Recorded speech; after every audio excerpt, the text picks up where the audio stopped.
ইদারিং দেখতেছি এই আপু রনি যখনই যে জায়গায় ভিডিও বানায় সেখানে যায় রনিকে মনে করেন একটা সিন ক্রিয়েট করে। আমি কয়েকটা ভিডিও দেখছি ভাইরাল। তো আপনি হঠাৎ করে কই থেকে আসলেন আপু রনি ভাইয়ের সাথে?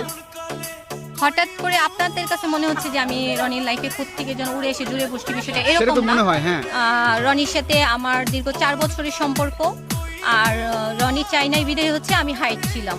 আর হাইট থেকে আমার সম্পর্কের অনেক প্রবলেম হচ্ছে, যার জন্য এখন আমার ওই যে কুত্তার মতন থাকে না, ভিখারির মতন রাস্তায় ঘুরে ঘুরে আমার রনিকে খুঁজে বের করা লাগতেছে। এই যে রনি ভাই আজকে 1 বছর উপরে যে বৃষ্টিকে নিয়ে ভিডিও বানাচ্ছে, তো তখন আপনি কোথায় ছিলেন? আপনি কেন আসেন নাই বলেন? সোশ্যাল মিডিয়া ছিলেন না আপনি? হ্যাঁ ছিলাম, তো? আমি ভিডিও দেখছি। ওই যে আমি একটা কথা বললাম না যে আমি ফেস হতে চাইনি, আমি হাইট থেকেছি ওর ক্যারিয়ারের জন্য। ও চাইছে এভাবে ভিডিও করলে ভাইরাল হওয়া যাবে, ওইভাবে করলে ভাইরাল হওয়া যাবে। একটা পার্টনার, ধরেন আপনি একটা প্রফেশনে আছেন, আপনার পার্টনার আপনাকে লিফট না দেয়, তাহলে আপনি তো ওইভাবে আপনার প্রফেশনটা চালাই যেতে পারবেন না।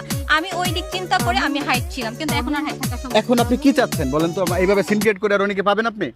সিনক্রেট করে পাবো কিনা জানি না, কিন্তু আমার তাকে লাগবে। আমি চাই রনি আমার কাছে ফিরে আসুক, বৃষ্টিকে নিয়ে ভিডিও বানায়, ওকে ফাইন। ভিডিও করতে চাইলে আমি ভিডিও করতে দিব, আমি সাথে থাকবো। আপনারা আলাদা একটা জায়গায় বসেন, বসে কথা বলেন। ডাকেন ওরে, তাহলে আপনারা ডাকেন না, আপনারা ডাকেন, কথা বলি।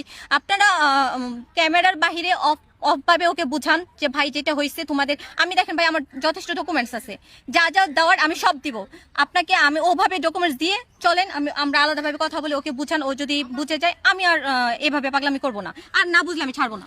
অডিয়েন্স আমরা দেখবো, ঠিক আছে? রনি ভাইকে আমরা অফলাইনে বুঝাবো, তারপরে আপুর সামনে নিয়ে আসবো। তার পরবর্তী ভিডিও দেখার জন্য অপেক্ষা করেন, আপনিও অপেক্ষা করেন, ঠিক আছে আপু?